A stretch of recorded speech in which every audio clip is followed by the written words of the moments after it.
ಇವತ್ತು ನಾವು MHRD UDIS ಪ್ಲಸ್ನಲ್ಲಿ student ಮಾಡ್ಯೂಲ್ನ ಪ್ರೋಗ್ರೆಷನ್ ಆಕ್ಟಿವಿಟಿಯನ್ನು ಮಾಡುವುದು ಹೇಗೆ ಎಂದು ತಿಳಿದುಕೊಳ್ಳೋಣ.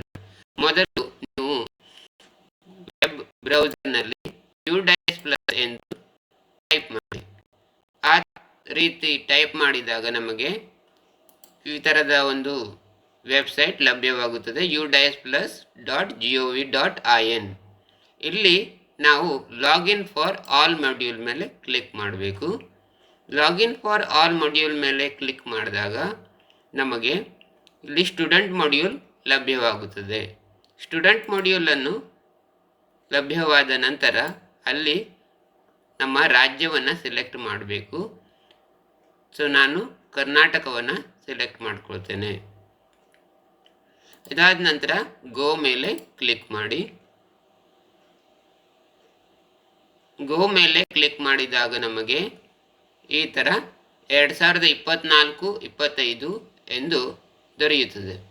ಒಂದು ವೇಳೆ ನಿಮಗೆ ಲಾಗಿನ್ ಮತ್ತು ಪಾಸ್ವರ್ಡ್ ಕೇಳಿದಲ್ಲಿ ಲಾಗಿನ್ ಮತ್ತು ಪಾಸ್ವರ್ಡನ್ನು ಎಂಟರ್ ಮಾಡಿ. ನಾನು ಈಗಾಗಲೇ ಒಂದು ಶಾಲೆಯ ಲಾಗಿನ್ ಮತ್ತು ಪಾಸ್ವರ್ಡನ್ನು ಎಂಟರ್ ಮಾಡಿರುತ್ತೇನೆ.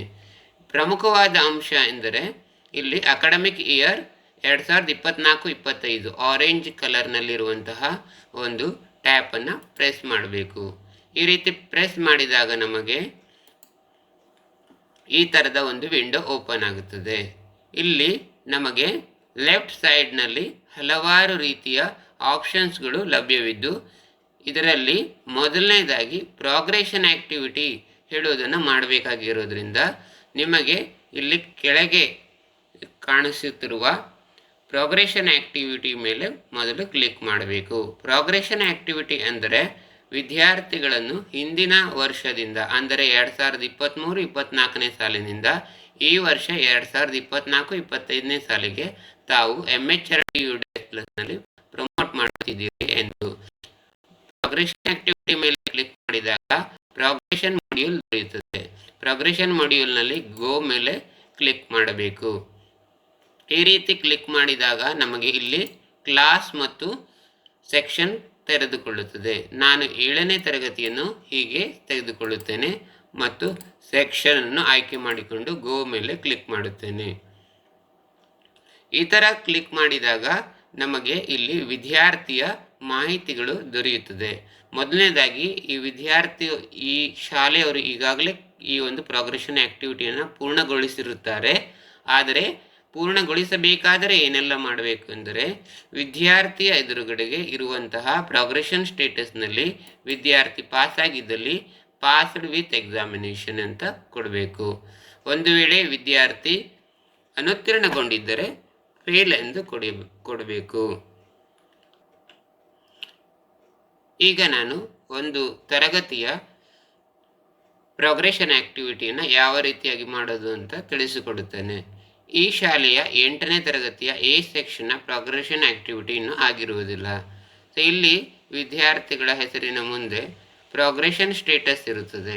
ಈ ಪ್ರೋಗ್ರೆಷನ್ ಸ್ಟೇಟಸ್ನಲ್ಲಿ ಮೊದಲು ವಿದ್ಯಾರ್ಥಿ 8ನೇ ತರಗತಿಯಿಂದ ಈ ವರ್ಷ 9ಕ್ಕೆ ಪಾಸಾಗಿದ್ದರೆ promoted, passed with examination, promote ಆಗಿಲ್ಲದಿದ್ದರೆ ನಾಟ್ ಪ್ರಮೋಟೆಡ್, ನಾಟ್ ಪಾಸ್ಡ್ ಅಥವಾ ರಿಪೀಟರ್, ಈ ಥರ ಬರೆಯುವಂಥದ್ದು. ಇದು ಸಾಮಾನ್ಯವಾಗಿ 1ರಿಂದ 8ನೇ ತರಗತಿಯವರೆಗೆ ಎಲ್ಲರೂ ಉತ್ತೀರ್ಣರಾಗಿರುತ್ತಾರೆ. ಒಂದು ವೇಳೆ 10ನೇ ತರಗತಿ ಆಗಿದ್ದಲ್ಲಿ ಅವನು ಡಿಸ್ಕಂಟಿನ್ಯೂಡ್ ಬಿಫೋರ್ ಎಕ್ಸಾಮಿನೇಷನ್ ಇದ್ದರೆ ಆ ಥರ ಕೊಡಬೇಕು.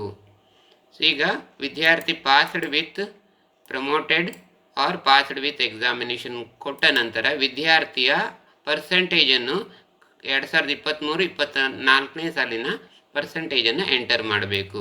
ನಂತರ 2023-24ನೇ ಸಾಲಿನಲ್ಲಿ ವಿದ್ಯಾರ್ಥಿ ಹಾಜರಿದ್ದ ದಿನವನ್ನು ಎಂಟರ್ ಮಾಡಬೇಕು.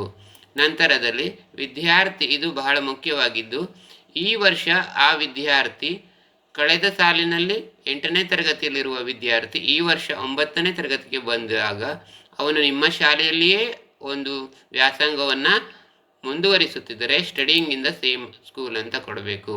ಒಂದು ವೇಳೆ ವಿದ್ಯಾರ್ಥಿ ನಿಮ್ಮ ಶಾಲೆಯನ್ನು ಬಿಟ್ಟು ಬೇರೆ ಶಾಲೆಗೆ ವರ್ಗಾವಣೆಗೊಂಡಿದ್ದರೆ ಲೆಫ್ಟ್ ಸ್ಕೂಲ್ ವಿತ್ TC ಅಂತ ಕೊಡಬೇಕು. ನಾನೇ ಈಗ ಈ ವಿದ್ಯಾರ್ಥಿಯು ಇದೇ ಶಾಲೆಯಲ್ಲಿ ಕಲಿಯುತ್ತಿದ್ದಾನೆ ಎಂದು ತಿಳಿದು ಅವನನ್ನು studying in the same school ಕೊಡುತ್ತೇನೆ. ಸೊ ಈಗ ಆ ವಿದ್ಯಾರ್ಥಿ 9ನೇ ತರಗತಿಗೆ ಬಂದಿರುವುದರಿಂದ 9ನೇ ತರಗತಿಯಲ್ಲಿ ಆತನ ಒಂದು ಸೆಕ್ಷನ್ ಅನ್ನು ನಮೂದಿಸಬೇಕು. ಇದಿಷ್ಟು ಮಾಡಿದ ನಂತರ ವಿದ್ಯಾರ್ಥಿಯ ಅಪ್ಡೇಟ್ ಆಕ್ಷನ್ ಮೇಲೆ ಕ್ಲಿಕ್ ಮಾಡಬೇಕು. ಈ ರೀತಿ ಮಾಡಿದಾಗ ಒಂದು ವಿದ್ಯಾರ್ಥಿಯ ಪ್ರೋಗ್ರೆಷನ್ ಆಕ್ಟಿವಿಟಿ ಪೂರ್ಣಗೊಳ್ಳುತ್ತದೆ. ಹೀಗೆ ಪ್ರತಿ ವಿದ್ಯಾರ್ಥಿಗಳ ಪ್ರೋಗ್ರೆಷನ್ ಆಕ್ಟಿವಿಟಿಯನ್ನು ಮಾಡಿ ಕೊನೆಯಲ್ಲಿ ಫೈನಲೈಸ್ ಆಪ್ಷನನ್ನು ಮಾಡಬೇಕು. ಫೈನಲೈಸ್ಡ್ ಆಪ್ಷನ್ ಮಾಡದ ಹೊರತು ವಿದ್ಯಾರ್ಥಿಗಳ ಒಂದು ತರಗತಿಯ ಒಂದು ಪ್ರೋಗ್ರೆಷನ್ ಆಕ್ಟಿವಿಟಿ ಪೂರ್ಣಗೊಳ್ಳುವುದಿಲ್ಲ. ಆಯಾ ತರಗತಿಯ ಒಂದು ವಿದ್ಯಾರ್ಥಿಗಳ ಅಪ್ಡೇಟ್ ಮಾಡಿದ ನಂತರ ಕೊನೆಯಲ್ಲಿ ಫೈನಲೈಸ್ಡ್ ಆಪ್ಷನ್ ಇರುತ್ತದೆ. ಈ ರೀತಿಯಾಗಿ ವಿದ್ಯಾರ್ಥಿಗಳನ್ನು 2023-24ನೇ ಸಾಲಿನಿಂದ 24-25ನೇ ಸಾಲಿಗೆ ಪ್ರಮೋಟ್ ಮಾಡಬೇಕಾದಂತಹ ಕಾರ್ಯ ಆಗಬೇಕಾಗಿದೆ. ಪ್ರೋಗ್ರೆಷನ್ ಆಕ್ಟಿವಿಟಿಯ ನಂತರದಲ್ಲಿ ಬರುವಂತಹ GPEP ಮುಂತಾದವುಗಳನ್ನು ನಂತರ ದಿನದಲ್ಲಿ ತಿಳಿಸಲಾಗುವುದು ಎಂದು ಹೇಳುತ್ತಾ ಈ ವಿಡಿಯೋವನ್ನು ಮುಕ್ತಾಯಗೊಳಿಸುತ್ತಿದ್ದೇನೆ. ವೀಕ್ಷಿಸಿದ ಎಲ್ಲರಿಗೂ ಧನ್ಯವಾದಗಳು.